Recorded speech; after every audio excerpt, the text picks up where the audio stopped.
Bismillahirrahmanirrahim. Assalamualaikum warahmatullahi wabarakatuh.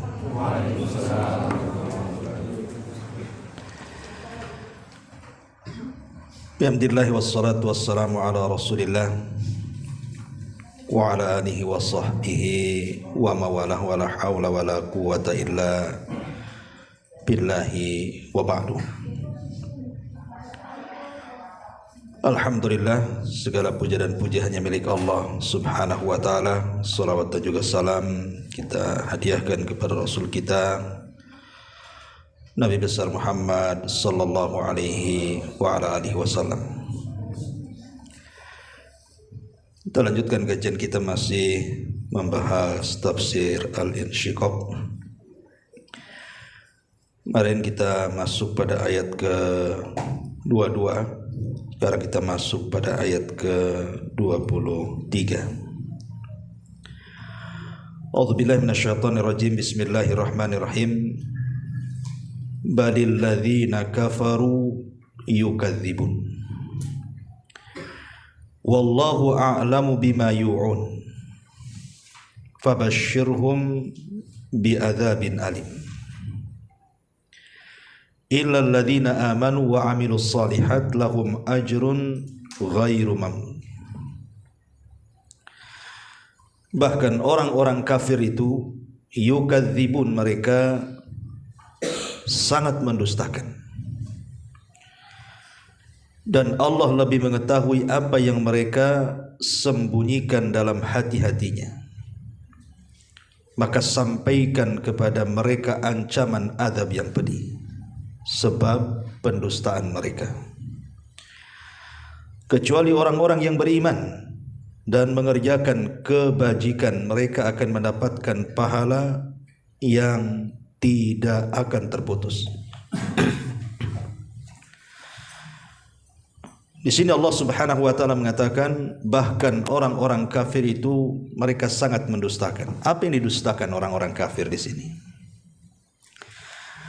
Ada 3 penafsiran para ulama ketika membahas tentang ayat ini. Pertama, yang dimaksud mereka mendustakan adalah mendustakan Al-Quran. Artinya orang-orang kafir berusaha untuk tidak yakin dan percaya dengan adanya Al-Quran. Nanti kita akan bahas. Yang kedua, maksudnya adalah mereka mendustakan itu mendustakan nubuwah, mendustakan kenabian, mendustakan Nabi kita Muhammad sallallahu alaihi wasallam. Dan penafsiran yang ketiga, maksudnya mereka mendustakan itu artinya mendustakan yaumul ba'thi, adanya kebangkitan setelah kematian. Inilah 3 perkara yang didustakan orang-orang kafir Quraisy saat itu. Tapi yang pertama, mereka mendustakan Al-Quran. Bicara tentang Al-Quran sendiri, kita tahu Al-Quran itu kan mukjizat yang sangat besar yang akan terus ada sampai kiamat dibangkitkan, walaupun nabinya sudah meninggal. Itulah bedanya mukjizat para nabi sebelum Nabi SAW berhenti dengan kematian nabinya. Berbeda dengan Al-Quran, walaupun Nabi kita Muhammad SAW sudah meninggal, tapi mukjizatnya terus sampai kiamat dibangkitkan. Dan Allah Subhanahu wa taala mengatakan, "Inna nahnu nazzalna dzikra wa inna lahu lahafidun." Kami yang menurunkan az-dzikra Al-Quran dan kami yang akan menjaganya. Artinya sekalipun Nabi SAW tidak hidup di tengah-tengah kita, Quran itu akan tetap terjaga sampai kiamat. Karena yang menjaganya bukan manusia, tapi yang menjaganya Allah langsung. Makanya 1 huruf bergeser dalam Quran saja ketahuan. Kalau ada orang yang merubah Al-Quran pasti ketahuan. Karena Quran itu dijaga oleh Allah dengan cara dimudahkan untuk dihafal, dan itu tidak bisa dilakukan dengan kitab-kitab selain Al-Quran. Tidak ada ceritanya pendeta hafal Injil, ataupun seorang rahib Yahudi hafal Taurat, tidak ada ceritanya. Tapi orang Islam yang hafal Quran itu banyak. Anak kecil aja hafal Quran. Orang-orang Palestina loh, kecil-kecil sudah hafal Quran. Artinya dengan banyaknya menghafal Quran dan Al-Quran terjaga di dada-dada kaum muslimin, belum lagi dalam bentuk mushaf yang menyebar di mana-mana, maka itulah bentuk Allah menjaga Al-Quran itu sendiri. Lah, Al-Quran ini sebenarnya orang-orang kafir itu mereka tidak mendustakan, artinya dengan cara membuat tandingan dalam Al-Quran. Mereka bahkan sebagian mereka itu meyakini bahwa Al-Quran itu firman Allah. Tetapi karena kesombongan mereka, akhirnya mereka mendustakan Al-Quran. Karena kalau seandainya mereka meyakini bahwa Al-Quran itu bukan kalamullah, bukan wahyu, tentu mereka bisa mendatangkan semisal Quran. Tapi mereka tidak sanggup. Dan itu sudah dicoba gitu ya, bukan tidak dicoba, sudah dicoba. Bahkan di dalam Al-Quran sendiri Allah Subhanahu wa ta'ala sampai menantang. Seperti Allah Subhanahu wa ta'ala mengatakan dalam surah Tur ayat 33 dan 34, Allah katakan am yakulun balla am yakuluna taqawwalahu bal la yu'minun falyati bihaditsin mithlihi in kanu sadiqin. Ataukah mereka mengatakan, maksudnya dia Muhammad membuat-buat Quran. Sebenarnya mereka tidak beriman dengan Al-Quran. Kalau demikian kata Allah, hendaklah mereka mendatangkan kalimat yang semisal Al-Quran jika mereka orang-orang benar. Bahkan yang lebih luar biasa lagi tantangan Allah itu disebutkan dalam surah Isra itu. Ayat ke-88 Allah mengatakan kulla in ijtama'atil insu wal jinnu ala an ya'tu bimithli hadzal Qur'an la ya'tuna bimithlihi walau kana ba'duhum li ba'din dhahira. Katakanlah sesungguhnya jika manusia dan jin itu berkumpul. Jadi kalau seandainya kita kumpulkan semua manusia dari yang bodoh sampai yang cerdasnya, begitu juga kalangan jin, bersatulah kalian. Kemudian buatlah yang serupa dengan Al-Quran. Maka Allah tegaskan mereka tidak akan sanggup membuat yang serupa dengan Al-Quran, sekalipun sebagian mereka menjadi penolong bagi sebagian yang lainnya. Ini saja sudah jelas. Kalau seandainya satu dunia berkumpul manusia, bahkan dibantu jinnya saja untuk membuat semisal Al-Quran, tidak akan sanggup. Bahkan lebih pendek daripada Al-Quran, surat. Satu surat saja. Sampai-sampai Allah Subhanahu wa ta'ala mengatakan am yakuluna iftara kul fa'tu bi suratin mim mithli. Datangkan semisal surat dalam Al-Quran. Satu surat dalam Al-Quran saja. Bahkan Allah Subhanahu wa ta'ala tegas mengatakan fa illam taf'alu walan taf'alu. Kalian tidak akan sanggup melakukannya dan sungguh kalian tidak akan mampu. Dari ayat-ayat ini saja menunjukkan bahwa Al-Quran itu sulit untuk didustakan sebenarnya. Bagaimana akan didustakan? Mereka saja tidak sanggup membuat semisal Quran. Macam mana akan didustakan? Berarti mereka mendustakan Al-Quran itu bukan karena Qurannya, tapi karena kesombongan mereka menolak kebenaran Al-Quran. Ingat kisah yang sudah pernah saya ceritakan kepada antum dulu tentang kisah tokoh-tokoh Quraisy yang mereka berusaha untuk mendengarkan Quran kan. Di antaranya Amr ibn Hisham atau dikenal dengan Abu Jahal. Kemudian juga Abi Sufyan dan beberapa tokoh Quraisy lah yang itu disebutkan oleh Ibnu Ishaq dalam tarikhnya. Jadi satu hari Abi Sufyan, Abu Jahal, Akhnas ibn Syuraik, tiga tokoh Quraisy ini mereka mengendap-endap mencari tahu di mana Nabi SAW suka melaksanakan qiyamul lail.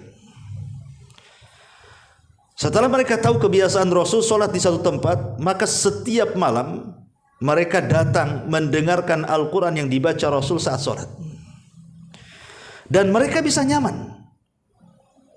Abu Jahal ketika mendengar Rasul membaca Quran di semak-semak sebelah sini, Abu Sufyan di semak-semak sebelah sini, Akhnas ibn Syurek sebelah sana, itu mereka tidak ada koordinasi satu dengan yang lain, itu malah tidak tahu ya. Dan mereka bisa loh mendengarkan Quran sampai Rasul selesai sholat. Ketahuannya adalah ketika satu malam Nabi SAW tidak sholat, sementara mereka sudah menunggu tiga-tiganya. Kok Nabi tak datang malam ini? Akhirnya pulanglah mereka. Ketika pulang itulah berpapasan tiga orang ini. Abu Jahal berpapasan dengan Abi Sufyan berpapasan dengan Akhnas ibn Syurek ini. Dari situlah mereka saling mencurigai satu dengan yang lainnya. Akhirnya mereka pun sepakat untuk tidak diceritakan kepada orang-orang Quraisy pertemuan mereka, karena malu kan begitu. Mereka memerangi Al-Quran, tapi mereka malah justru mendengar Al-Quran tiap malam. Tetapi yang namanya Al-Quran itu memang menyedot dia. Al-Quran itu kayak besi berani kan itu ya. Tetap saja besoknya mereka datang lagi tanpa koordinasi lagi. Padahal sudah janji tidak akan datang tuh. Kemudian satu malam Rasul tidak sholat lagi, mereka pulang berjumpa lagi, saling menyalahkan lagi lah. Kita kan sudah sepakat tidak akan datang dan tidak akan menceritakan kan itu. Lihat Al-Quran tuh. Ya. Bisa kemudian membuat nikmat mereka. Akhirnya kemudian mereka sepakat juga untuk tidak datang. Tapi seperti itulah hampir setiap malam mereka datang. Menunjukkan apa? Mereka itu meyakini dengan Quran kan. Makanya ada istilah di malam hari mereka mencintai Al-Quran, di siang hari mereka memusuhi Al-Quran. Dan tiga-tiganya tokoh besar, bukan tokoh kecil, sekelas Abu Jahal, kemudian Abi Sufyan, Akhnas ibn Syurek, ini kan orang-orang besarnya Quraisy itu. Sampai satu hari disebutkan oleh Imam Ibnu Ishaq, seorang pakar sejarah ini. Jadi Akhnas ibn Syurek ini mencoba mendatangi rumahnya Abu Jahal, mencoba berdiskusi empat mata, dan mengatakan, ya Abul Hakam. Abul Hakam ini kunyahnya Abu Jahal. Abu Jahal juga kunyah. Nama aslinya Amr ibn Hisham. Cuman kalau kunyah Abul Hakam yang memberi orang-orang Quraisy. Kalau kunyah Abu Jahal yang memberi Nabi. Karena dia tidak masuk Islam, oleh Rasul disebut Abu Jahal. Ya. Tetapi bagi orang-orang Quraisy itu Abu Jahal itu tokoh besar karena suka mendamaikan dan ucapannya bijaksana, maka disebut Abul Hakam. Orang yang punya kata-kata bijak gitu. Sebut Abul Hakam. Kalau Rasul Abu Jahal, orang bodoh. Kalau kata Nabi, bahkan dikatakan Fir'aun lagi sama Nabi itu, Fir'aunu hadhil ummah, Fir'aunnya umat ini kata Nabi, karena menolak kebenaran. Jadi Akhnas ibn Syurek ini mengatakan, ya Abul Hakam, ma ra'yuka fi ma sami'ta min Muhammad. Kira-kira apa pendapatmu? Kau kan sudah mendengar bacaan-bacaan Quran yang dibaca Nabi. Gimana pendapatmu tuh? Apa kata Abu Jahal ini? Dia mengatakan, demi Allah, apa yang dikatakan Muhammad itu semua benar. Ma jarrabna alaihi kadhib. Aku tidak pernah melihat ada dusta dari lisan Nabi. Maksudnya lisan Muhammad. Itulah pengakuan Abu Jahal. Dia mengakui kebenaran Nabi SAW kan. Di sini Akhnas mulai mengompori kata-katanya dan mengatakan, lah kalau engkau mengakui bahwa apa yang diucapkan Muhammad itu semua benar, tidak ada yang dusta, kenapa kau tidak ikut agamanya? Kenapa kau tidak ikut agamanya? Kan dipancing sama Akhnas ibn Syurek ini. Lah dari sini Abu Jahal kemudian mulai menjelaskan alasannya kenapa dia tidak ikut agama Nabi. Apa alasannya Abu Jahal? Dia mengatakan, ya Akhnas, tanazza'na nahnu wa banu Abdi Manaf asy-syarafa. Kami Bani Mahzum, dan Bani Mahzum dia. Kalau Rasul Bani Abdi Manaf, karena Rasul itu turunan dari Abdu Manaf. Abdu Manaf punya anak namanya Hashim. Hashim punya anak namanya Abdul Muttalib. Abdul Muttalib punya anak namanya Abdullah. Abdullah punya anak namanya Muhammad, Rasul kita. Jadi kabilahnya Rasul itu kabilah Bani Abdi Manaf. Tapi kalau kabilahnya Abu Jahal itu kabilah Bani Mahzum. Jadi Abu Jahal mengatakan, kami Bani Mahzum ini itu saingan berat dengan Bani Abdi Manaf. Jadi Quraisy itu kan kabilah besar. Quraisy ini terdiri dari banyak kabilah, puluhan kabilah. Lah dari kabilah-kabilah Quraisy itu yang paling besar adalah kabilah Bani Mahzum dan kabilah Bani Abdi Manaf. Itu yang paling besar, yang selalu menjadi pemimpin untuk menguasai Quraisy. Ya kalau di negara kita ini kan partai banyak, ada yang kecil ada yang besar kan gitu kan. Kan ada partai yang besar gitu yang suka kalau nggak ini menang itu yang menang, gitu ya. Makanya ketika di zaman Nabi SAW yang berkuasa itu siapa? Yang berkuasa dari Bani Abdi Manaf, Abdul Muthalib, kakeknya Nabi. Tapi setelah Abdul Muthalib meninggal, yang berkuasa bukan dari Bani Abdi Manaf tapi dari Bani Mahzum. Siapa? Abu Jahal yang jadi pemimpin Quraisy setelahnya kan. Jadi dua kabilah ini selalu saingan untuk mencuri suara orang-orang Quraisy supaya jadi pemimpin Quraisy. Lah Abu Jahal memberikan alasan, kami Bani Mahzum dengan Bani Abdi Manaf itu bersaing. Ya. Kemudian kata Abu Jahal kepada Anas, kalau sekiranya mereka memberi makan jemaah haji, kami pun sama. Kalau seandainya mereka itu memberikan sesuatu, kami pun sama. Kalau mereka membuat event-event sesuatu, kami pun sama.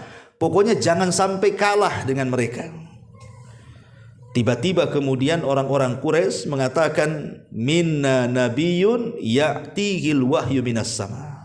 Kami Bani Abdi Manaf punya nabi yang turun wahyu dari langit. Kalian Bani Mahzum tak ada nabi. Kira-kira nih, kalau pertanyaan Bani Abdi Manaf seperti itu kepada kami, apa yang kami akan jawab? Nggak mungkin kami akan mengatakan kami punya nabi. Mana nabinya nanti? Bisa diadu kan gitu ya? Nggak mungkin lah. Makanya sejak itu yang lain bisa bersaing. Kalau yang ini tidak bisa nih. Kalau mereka mengatakan kami punya nabi, nggak mungkin saya juga kabilah kami punya nabi. Ini nggak bisa bersaing di sini kan? Dari situ kami tidak akan pernah membenarkan dia, supaya jangan ada saingan. Berarti dari sini penolakan Abu Jahal, Amr ibn Hisham atau Abul Hakam masuk kepada agama Rasul itu bukan soal mendustakan Quran kan? Karena dia mengatakan tidak ada ucapan yang keluar dari Rasul itu kecuali kebenaran, tidak ada dusta. Berarti yang menghalangi hidayahnya Abu Jahal itu karena dengki dan hasad. Intinya seperti itu. Dengki dan hasadnya si Abu Jahal dari Bani Mahzum kepada Bani Abdi Manaf. Nah itulah makanya tidak beriman. Makanya hati-hati, hasad dan dengki itulah yang menolak hidayah. Ma'asyiral muslimin yang dimuliakan Allah Azza wa Jalla, ini sama halnya dengan apa yang terjadi kepada tokoh besar Quraisy namanya Al-Walid ibn Mughirah. Ikhwan, Al-Walid ibn Mughirah ini dia tokoh besar melebihi ketokohan Abu Jahal. Dia di atasnya Abu Jahal lagi itu. Al-Walid ibn Mughirah tuh. Pertama karena dia orang kaya. Kekayaannya itu terbentang dari Mekah sampai ke Taif tanahnya itu. Bayangkan berapa hektar tuh tanahnya itu. Dan di zaman itu kan mengukur kekayaan kan pasti dengan luasnya tanah, luasnya kebun. Samalah hari ini juga kan. Kekayaan itu kan tergantung daerah. Kalau kita hidup di desa, orang dikatakan kaya itu kalau hektaran sawahnya, ribuan ternaknya kan itu ya. Ya, tapi kalau di Batam kan tidak mungkin. Ya kekayaan mungkin dihitung banyak kos-kosannya. Kalau banyak tanahnya kan nggak bisa. Kita BRWTO, kita tidak punya tanah di sini kan. Ya mungkin ada perusahaan, ya banyak mobilnya gitu ya, banyak rumahnya. Itulah orang kaya. Intinya bahwa kekayaan itu kan tergantung daerah. Ya orang desa kan berbeda dengan orang kota. Lah Al-Walid ibn Mughirah itu memang orang kaya di zaman itu. Tanahnya hektaran. Dari Mekah terbentang sampai ke Taif dan dia punya kebun kurma. Dan itu tidak dimiliki Abu Jahal. Selain daripada kaya, cerdas orangnya Al-Walid bin Mughirah ini. Kenapa? Karena dia pujangga.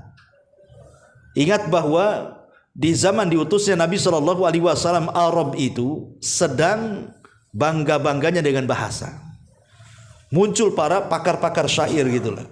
Lah Al-Walid bin Mughirah itu satu di antara sekian penyair sampai sekelas pujangga tuh. Bukan hanya syair manusia dia hafal, syair jin pun dia hafal. Sampai dijelaskan, syair jin dia hafal karena dia pernah mempelajari ilmu perdukunan. Al-Walid bin Mughirah itu. Selain itu juga orangnya bijak. Artinya kan Al-Walid bin Mughirah ini luar biasa gitu. Dan dia ayahanda dari siapa? Khalid ibn Walid. Jadi Khalid ibn Walid ini anak pejabat sebenarnya. Dan Khalid bin Walid juga orang yang telat masuk Islam. Bayangkan setelah 20 tahun loh dia baru masuk Islam, Khalid bin Walid itu. Selama Rasul 13 tahun di Mekah tidak dapat hidayah Khalid. Setelah Rasul hijrah ke Madinah pun tak mau masuk Islam. Setelah 7 tahun Rasul di Madinah baru Khalid masuk Islam. 20 tahun berarti Islam sudah jalan baru Khalid masuk Islam. Kenapa? Ditanya sama Abu Bakar tuh, kenapa kau telat Islam ya Khalid? Khalid menjawab, karena dulu kami masih gandrung dengan tokoh-tokoh kami. Masih gandrung dengan siapa? Abu Jahal, Umayyah. Masih dianggap mereka tokoh-tokoh hebat. Setelah kemudian mereka meninggal, kami pula yang jadi tokoh. Kami mulai membandingkan ajaran Islam dengan ajaran tokoh-tokoh kami. Rupanya Islam jauh lebih mulia dibandingkan mereka. Itulah yang menyebabkan aku masuk Islam, katanya. Itu kata Al-Walid bin Mughirah ini. Kita kembali kepada kisah Al-Walid bin Mughirah. Tadi kisahnya sedikit dari Khalid bin Walid.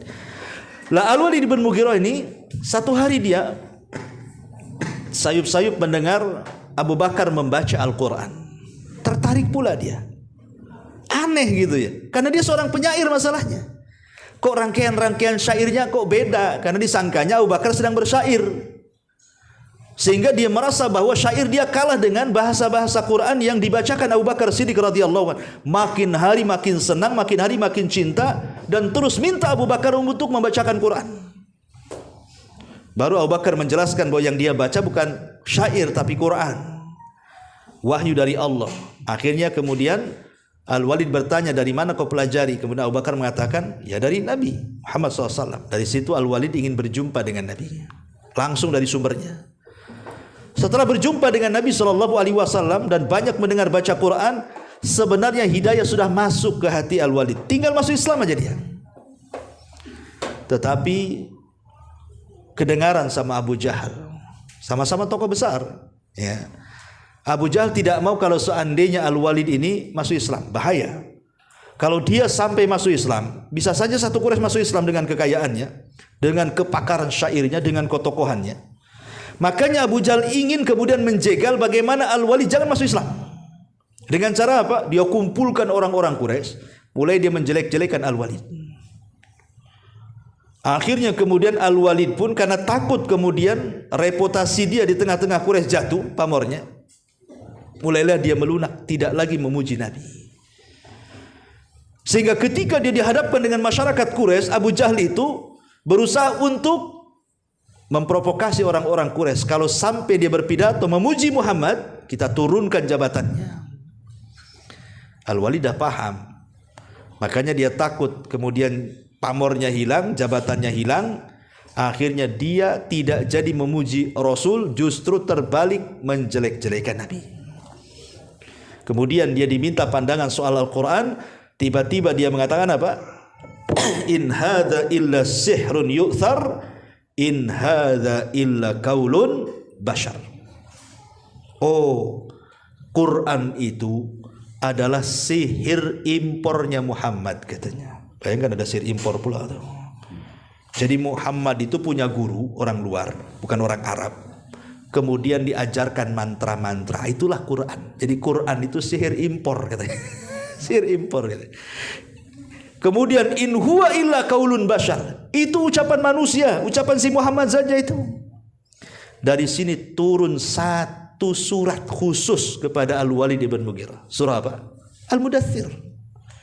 Dzarni wa man khalaqtu wahida wa ja'altu lahu malan mamduda wa banina syuhuda wa mahattu lahu tamhida thumma yatmau an azid kalla innahu kana li ayatina anida saurhikuhu sa'uda innahu fakkar wa qaddar fakutila kaifa qaddar thumma kutila kaifa qaddar thumma nadhar thumma abasa wa basar thumma adbara wastakbar faqala in hadza illa sihrun yu'thar in hadza illa qaulun basar, sampai kepada ayat sauslihi saqar. Allah katakan saya akan masukkan si Walid ke neraka Sakor. Gimana coba? Allah sudah mengatakan dzarni wa man khalaqtu wahida, biarkan aku yang menciptakan si Walid ini sendirian. Ketika dia terlahir tidak punya apa-apa. Kemudian wa ja'altu lahu malam mamduda, kata Allah, habis itu kami bentangkan kekayaannya sekaya-kayanya. Orang tidak ada orang paling kaya di Mekah kecuali dia. Bukan hanya itu, wa banina syuhuda, anak-anaknya tidak jauh daripada dia, dan sukses-sukses. Kurang apa lagi nikmatnya? Setelah dapat hidayah, malah dia berpikir, takut jabatannya hilang. Tiba-tiba kemudian berpaling dan mengatakan Quran itu sihir impor, Quran itu ucapan Muhammad.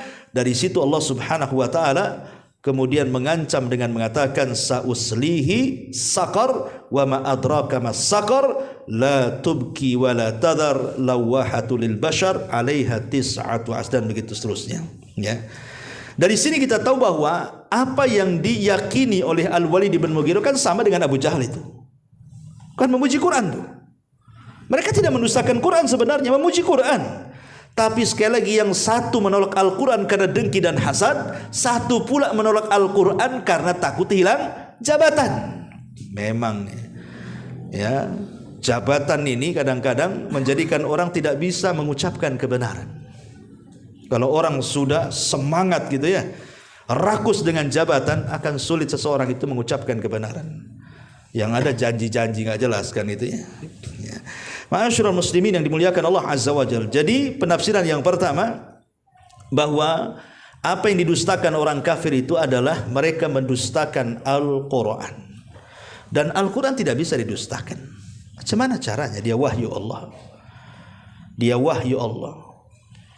Dan kalau kita melihat keajaiban Al-Quran sendiri, tidak mungkin Al-Quran itu didustakan. Karena keajaiban nampak, ikhwan, Al-Quran itu.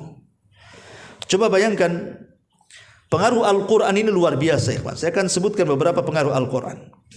Pertama, ya, Allah Subhanahu wa taala mengatakan di dalam Al-Quranul Karim bagaimana Al-Quran itu mempengaruhi semuanya. Allah mengatakan, "Lau anzalna hadzal Qur'an ala jabalin la ra'aitahu khashi'an mutasaddian min khasyatillah." Kalau seandainya Al-Quran itu turun ke gunung, lau anzalna hadzal Qur'an ala jabalin, kalau seandainya Al-Quran itu diturunkan ke gunung-gunung. Gunung itu makhluk Allah yang paling kuat, ikhwan, di dunia. Di permukaan bumi ini tidak ada makhluk yang lebih kuat dibandingkan gunung, kan. Isinya batu dan macam-macam. Gunung tuh kuat sekali dibandingkan kita manusia, ya. Tapi kalau Al-Quran turun ke gunung, la ra'aitahu khashi'an mutasaddian min khasyatillah, aku akan lihat gunung itu bisa bergegar, bisa hancur gara-gara suara Al-Quran. Artinya di sini bahwa benda-benda padat seperti gunung saja bisa terpengaruh dengan Al-Quran. Bahkan semua binatang. Ingat ketika seorang sahabat Nabi SAW, namanya siapa ya? Usaid ibn Hudhair. Usaid ibn Hudhair Al-Ansari radhiyallahu anhu. Dia sedang baca Quran. Anaknya itu sedang tidur, di sampingnya ada kuda diikat. Setiap dia baca Quran, kudanya meringkik. Kemudian dia berhenti, kudanya dia juga diam. Dia baca lagi, kudanya ngeringkik lagi. Akhirnya dia ketakutan dengan anaknya si Yahya yang sedang tidur di samping kuda, takut kudanya nyepak anaknya.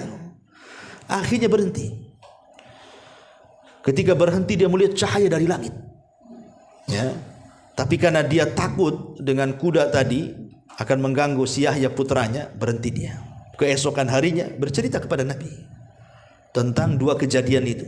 Maksudnya kuda yang meringkik dan tiba-tiba ada cahaya dari langit itu. Apa kata Nabi sallallahu alaihi wasallam? Kata Nabi sallallahu alaihi wasallam, "Tilkal malaikatu danat li sautika ya Usaid. Walau qara'ta la asbahta yangdurun nas ilaiha la tatawara minhum," kata Rasul.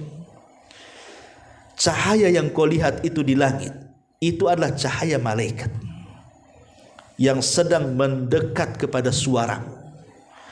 Kalau engkau terus membaca, niscaya malaikat itu akan tampak dalam bentuk aslinya dan manusia akan melihatnya, katanya. Lihat di sini ada dua makhluk terpengaruh, kan? Pertama kuda, yang kedua para malaikat terpengaruh dengan bacaan Quran. Bahkan jin juga terpengaruh dengan bacaan Quran, kan?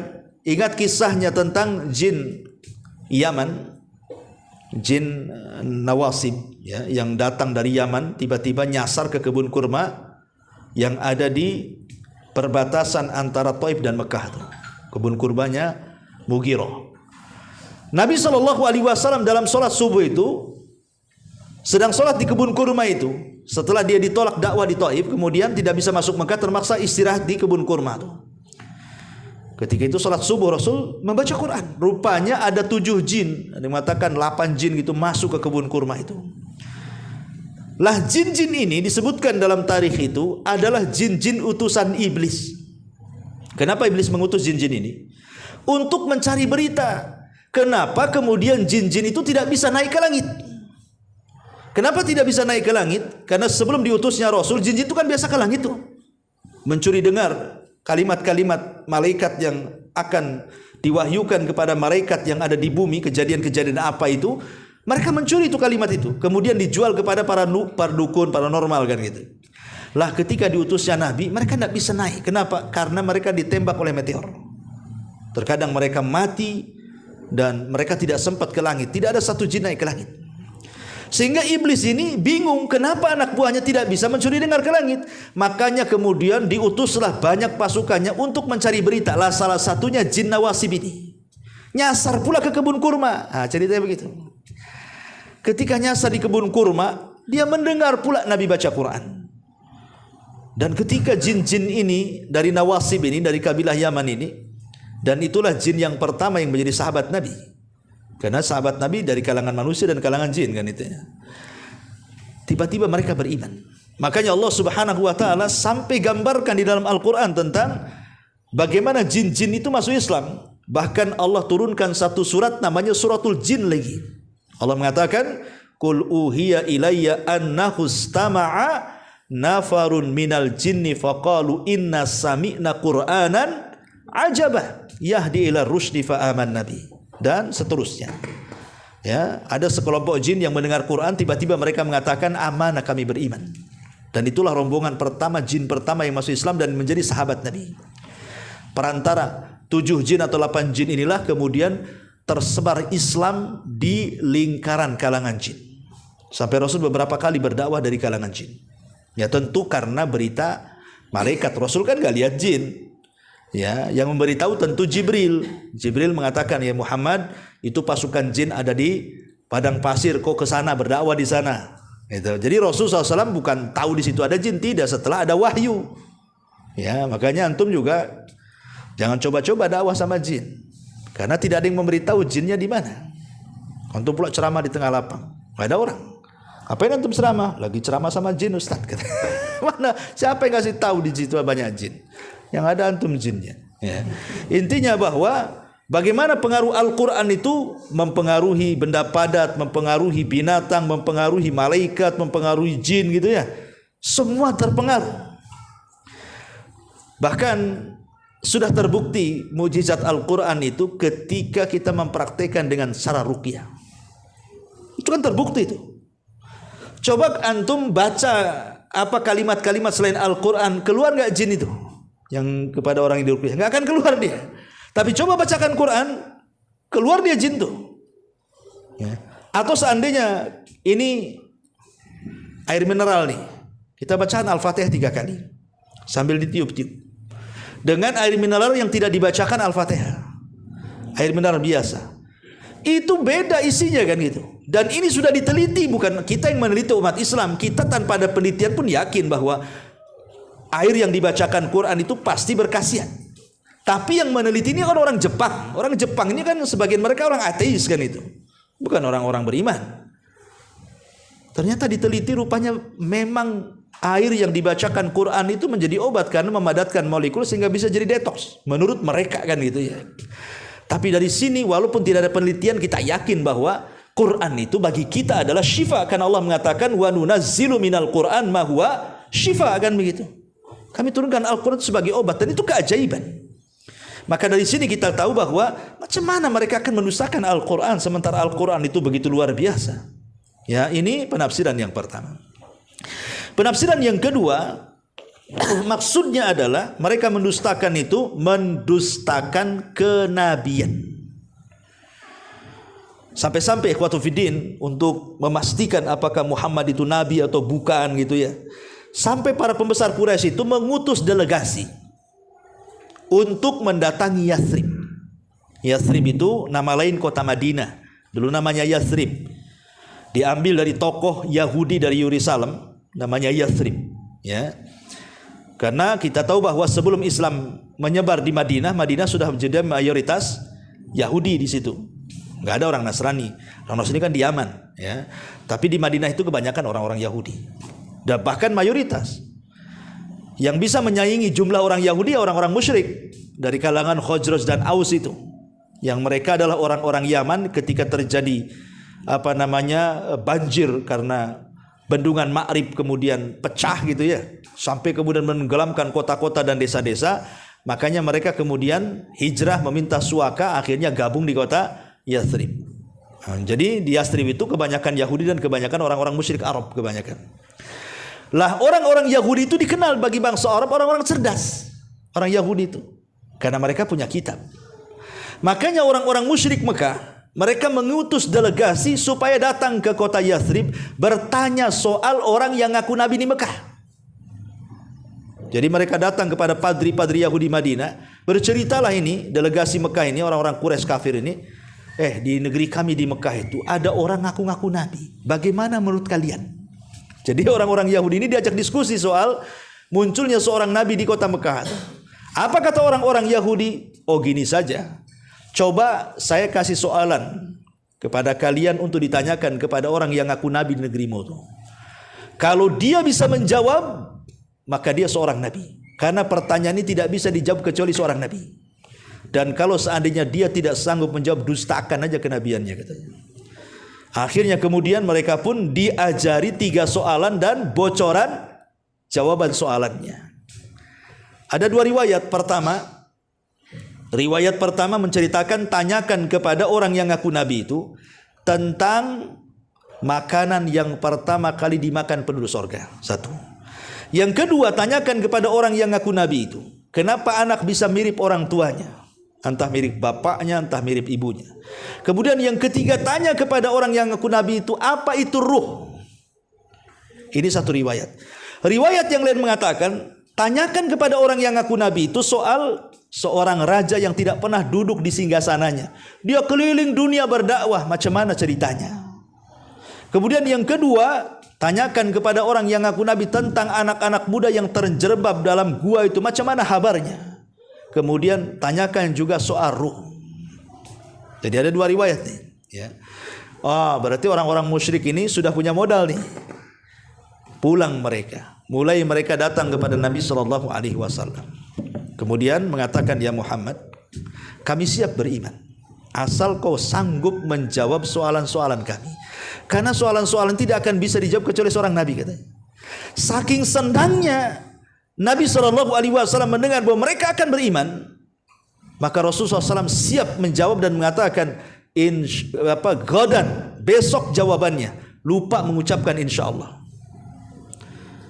Karena saking senangnya Rasulullah SAW lupa mengucapkan insya Allah. Harusnya Rasul mengatakan insya Allah besok jawabannya, tapi Rasul memastikan besok jawabannya tanpa mengucapkan insya Allah. Inilah yang menjadikan Rasul kerepotan menjawab. Jadi setelah besoknya ditanyakan, tidak kunjung dijawab. 1 hari, 2 hari, 3 hari, 1 minggu, 2 minggu, 3 minggu, hampir 1 bulan Rasul tak bisa jawab. Kenapa? Tak mungkinlah Rasul pandai-pandai menjawab, kan begitu. Tentu Rasul harus menunggu wahyu, menunggu Jibril memberitahu jawabannya. Ini sudah hampir 1 bulan nih, tidak turun-turun Jibril memberikan jawabannya. Akhirnya sesaklah dada Nabi. Orang-orang Quraisy ini sudah makin senang. Oh, itu Nabi abal-abal tuh. Ya, masa sudah 1 bulan tak bisa jawab, katanya. Setelah hampir 1 bulan barulah Jibril turun memberikan jawabannya. Kalau mereka bertanya kepadamu, ya Muhammad, soal urusan makanan yang pertama dimakan penduduk surga, katakan kabidil hud, hatinya ikan paus, ya. Kemudian yang kedua, kalau seandainya ada anak mirip dengan orang tuanya, maka siapa yang mendominasi? Kalau sperma laki-laki yang mendominasi, ya milik bapaknya. Kalau sperma perempuan yang mendominasi, ya mirip ibunya. Kalau ya sama-sama, ya mungkin campuranlah ibu bapaknya. Mungkin matanya mirip ibunya, hidungnya mirip bapaknya, kupingnya mirip. Yang jelas nggak mirip tetangganya lah, kan itu. Ya. Kalau mirip tetangganya bahaya kan itu. Artinya bahwa lihat siapa yang mendominasi. Tapi bukan berarti kalaupun seandainya nih bapaknya putih, kemudian maknya putih, anaknya celeng, jangan langsung kemudian menuduh istri selingkuh. Tidak boleh. Karena di zaman sahabat ada yang seperti itu. Jadi ada seorang sahabat marah sama istrinya, dia putih, istrinya putih, anaknya celeng, anaknya hitam. Akhirnya nuduh yang enggak sama istrinya kan, sampai akhirnya datang kepada Rasul. Kemudian Rasul memberikan solusi dan mengatakan, kamu punya unta enggak? Kata Rasul. Punya kan itu. Ada enggak anak untanya yang tidak mirip bapak sama ibu untanya? Katanya. Ada katanya. Boleh jadi anak unta yang tak mirip dengan ibu bapaknya, dia mirip dengan kakek buyutnya. Mungkin cucumu nih yang hitam nih, mungkin mirip kakek yang keempat, kelima, ketujuh, keenam ya. Itu maksudnya. Ya, jadi mungkin kakek kita yang ketujuh hitam. Itulah mirip kakeknya gitu maksudnya. Tapi kan sekarang sudah ada tes DNA, bayar aja 4 juta bisa lah keluar DNA. Lebih mudah lagi zaman sekarang kan. Ya, kalau dulu kan nggak ada tes-tes kayak gini kan. Intinya bahwa kata Nabi SAW, siapa yang mendominasi maka dia akan mirip siapa yang mendominasi. Adapun ruh, maka katakanlah ruh itu urusan Allah. Yas'alunaka 'anir ruh qulir ruhu min amri rabbi wa ma utitu minal ilmi illa qalila. Mereka bertanya soal ruh, katakan ruh itu kan urusan Rabb, urusan Allah, kita tidak tahu. Yang Allah berikan dari ilmu itu sedikit. Adapun kemudian riwayat yang kedua, kalau mereka bertanya soal seorang raja yang tidak pernah duduk di singgasananya dan anak-anak muda yang terjerembab dalam gua sehingga ditidurkan sampai 3 abad lebih, disitulah turun surah Al-Kahfi menceritakan tentang Dzulqarnain, raja yang tidak pernah duduk di singgasana itu, putar-putar dunia berdakwah. Kemudian tentang anak-anak muda Ashabul Kahfi, turun surat ini. Dan ini diantara asbab nuzul turunnya surah Al-Kahfi ya. Tapi intinya bahwa bagaimana kemudian Nabi SAW memberikan jawaban, dan tepat jawabannya, mereka tidak mau beriman juga. Itulah orang kafir. A'angzartahum am lam tunzirum la yu'minun. Ada orang yang diberikan peringatan, enggak diberikan peringatan pun tidak beriman. Itulah orang kafir Quraisy. Mereka tidak beriman, sudah dijawab tepat jawabannya pun tidak beriman. Artinya mereka itu sebenarnya bukan mendustakan Rasul, tapi mendustakan ajaran Rasul. Makanya Allah Subhanahu wa taala mengatakan dalam Al-Qur'an, fa innahum la yukadzibunak walakinnadz zalimina biayatillahi yajhadun. Dalam surah Al-An'am Allah mengatakan, sesungguhnya mereka tidak mendustakan kamu wahai Muhammad, tetapi orang-orang zalim itu mereka mendustakan ayat-ayat Allah. Karena bagaimanapun sosok Nabi SAW sebelum diangkat jadi Nabi itu kan sudah dikenal akhlaknya. Bagaimana Rasul itu disebut Shadiq, bagaimana Rasul disebut Al-Amin. Itu dari kecil nggak bisa dibuang 2 kalimat Shadiqul Amin itu. Dan itu disepakati semua orang Quraisy. Ingat ketika Ka'bah hancur karena diterjang banjir. Kemudian terjadi renovasi.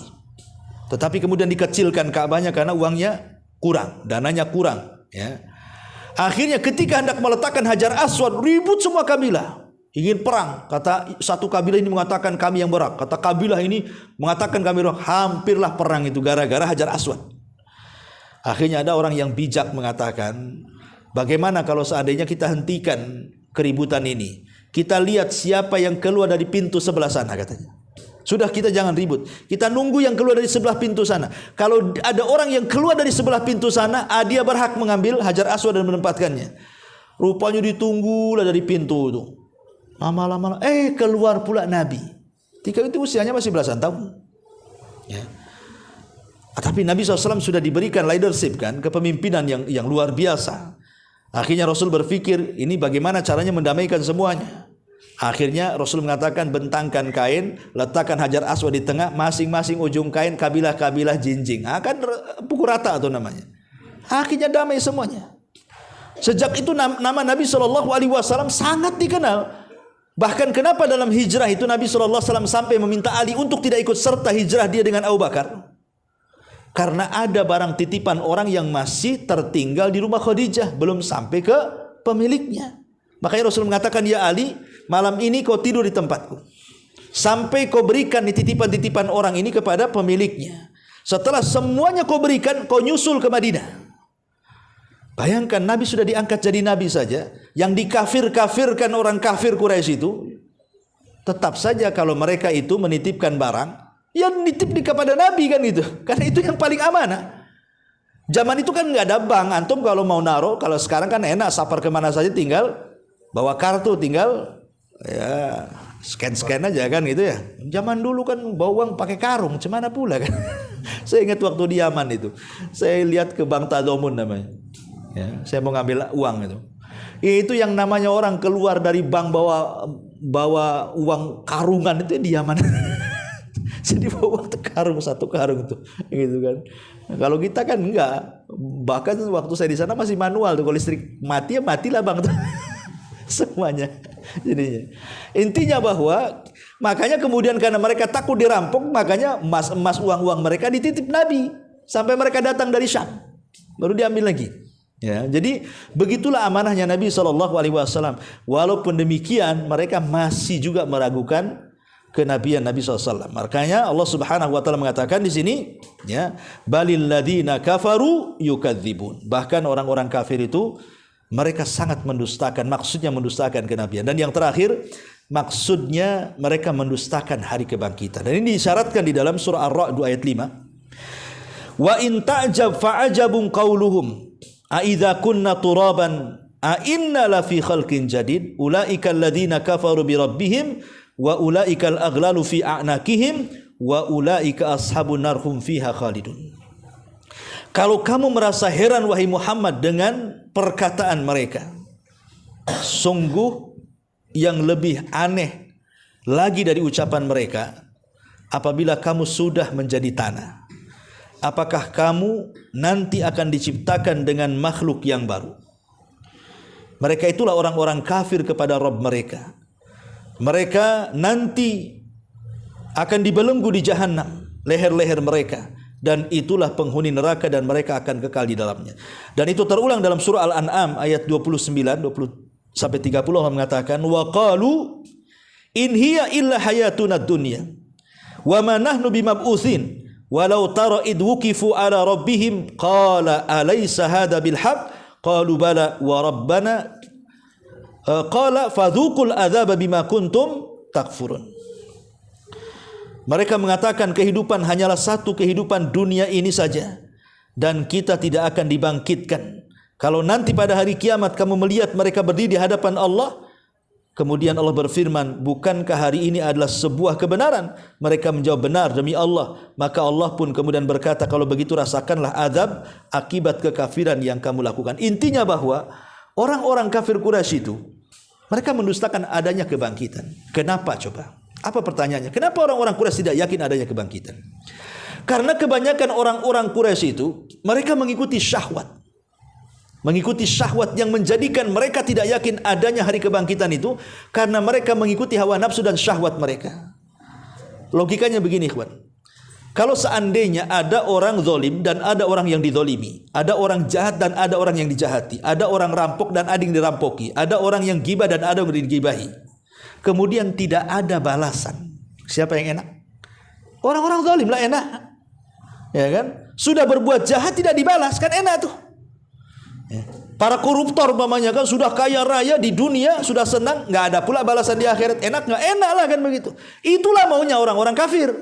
Kalau begitu jangan ada balasan di sini. Maunya enak saja di dunia. Nah gitu mereka. Tapi orang yang beriman tidak yakin di sana ada keadilan. Sehingga orang-orang yang mereka dizolimi di dunia, mereka merasa tenang, nggak apa-apa. Mereka tidak dibalas di dunia, tapi ingat ada pembalasan di akhirat. Itulah orang beriman. Yang nggak apa-apa saya digibah, nggak masalah, tapi nanti ada pembalasan di akhirat. Kalau saya disakiti di dunia tidak ada balasan, tenang di akhirat ada balasan. Tenang kita jadinya kan. Ya, tapi mereka tidak. Mereka tidak mau ada hanya pembalasan karena mereka mau senang aja hidupnya itu. Karena mereka mengikuti syahwat mereka. Saya contohkan satu kisah untuk menutup kajian kita ini. Di zaman Nabi SAW, ikhwan, ada seorang kakek. Kakek ini bukan orang biasa. Dia seorang penyair handal. Seorang penyair. Dan ingat, saya ulangi dari awal bahwa syair itu bagi orang Arab itu semacam media yang bisa membangkitkan semangat. Jadi kalau di zaman sekarang syair itu sekelas televisi, Radio, YouTube, TikTok, Facebook, itulah media. Jadi kalau antum hendak menyebarkan sebuah berita, undang bayar tukang syair, suruh merangkai syair, nanti dia akan berteriak-teriak dengan syair jadi pasar, beritanya nyebar. Kalau dulu media itu pakai syair, oh sekarang kan pakai YouTube, kayak kita ini pakai YouTube nyebar kemana-mana kan gitu. Sehingga para pujangga itu menjadi kebanggaan. Jadi profesi yang sangat dibanggakan di zaman itu. Karena mereka terkenal dengan syairnya kan. Lah ada seorang kakek yang ahli penyair itu. Entah ceritanya gimana. Tiba-tiba masuk hidayah ke dalam hatinya. Ketika dia melihat para sahabat hijrah dari Mekah ke Madinah, satu-satu tidak membawa apapun kecuali hanya pakaian di badan dan badannya. Walaupun harta mereka dirampas, mereka tenang-tenang saja tetap berhijrah. Kakek ini berpikir kalau bukan karena kebenaran, tidak mungkin mereka bisa berkorban seperti itu. Masuk hidayah. Akhirnya dia ingin ikut hijrah, ingin berjumpa dengan Nabi, ingin masuk Islam. Ya. Lah tiba-tiba orang-orang Quraisy mendengar si kakek itu mau masuk Islam, mau pergi ke Madinah. Oh enggak terima, jangan dulu. Bahaya kalau si kakek itu sampai ke Madinah bergabung dengan Nabi. Cukuplah penyair Nabi namanya Hasan ibn Thabit itu sudah merepotkan kami. Ada pula si kakek ini. Makin kuatlah posisi Muhammad itu katanya. Akhirnya sebelum si kakek ini berangkat ke Madinah dicegat sama orang-orang Quraisy itu.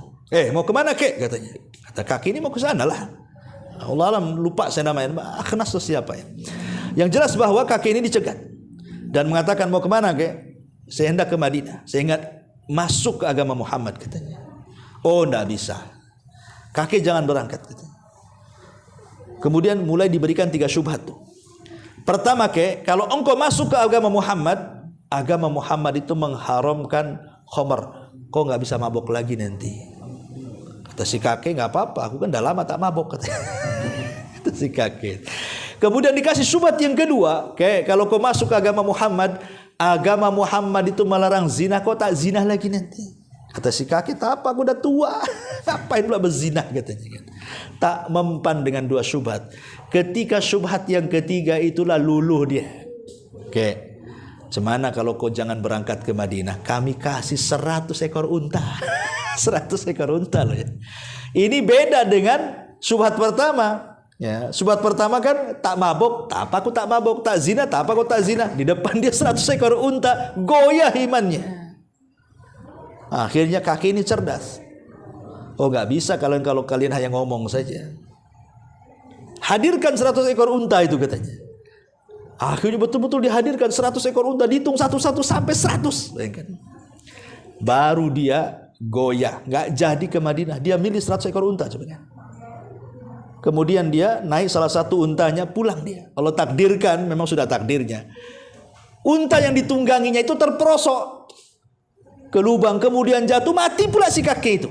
La haula wala quwata illa. 1 jengkal lagi dia masuk surga, sekarang dia masuk neraka. Sul khotimah. Itulah ada hadis yang mengatakan antara dia dengan surga tinggal 1 hasta.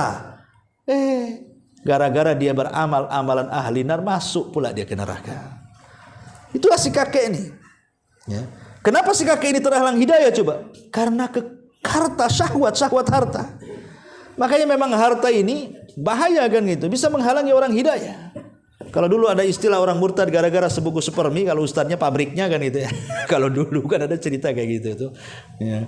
Kalau sekarang ya mungkin tidak maulah. Masa 1 buku supermi murtad. Tapi kalau dikasih rumah, dikasih mobil, maulah dia murtad. Banyak kan perempuan-perempuan di Batam yang muslim kawin dengan bule, akhirnya masuk ke agama si bule itu. Apa coba kebanggaan nikah dengan si bule itu? Hanya gara-gara dia banyak duit. Ingin hidup senang, rumahnya bagus, kendaraannya bagus, murtad dia berani. Na'udzubillah. Ya, itulah makanya ikhwatu fillah muliakan Allah Azza wa Jalla, yang menghalangi orang itu tidak yakin, hatta orang yang sudah Islam sendiri tidak yakin dengan harinya adanya hari kiamat, hari kebangkitan, akhirnya mereka bisa kufur, itu karena syahwat. Ya, karena syahwat dunia yang menghalanginya. Inilah 3 perkara yang disebutkan dalam tafsir bahwa balil ladina kafaru yukadzibun. Maksudnya yukadzibun di sini mereka mendustakan Al-Qur'an. Satu penafsiran yang kedua mereka mendustakan nubuah, kenabian, dan satu penafsiran lagi mereka mendustakan hari kebangkitan setelah kematian. Wallahu a'lam bishawab. Ini yang bisa sampaikan, mudah-mudahan manfaatnya. Subhanaka wa bihamdika asyhadu an la ilaha illa anta astaghfiruka wa atubu ilaik. Allahu taala a'lam. Assalamualaikum warahmatullahi wabarakatuh.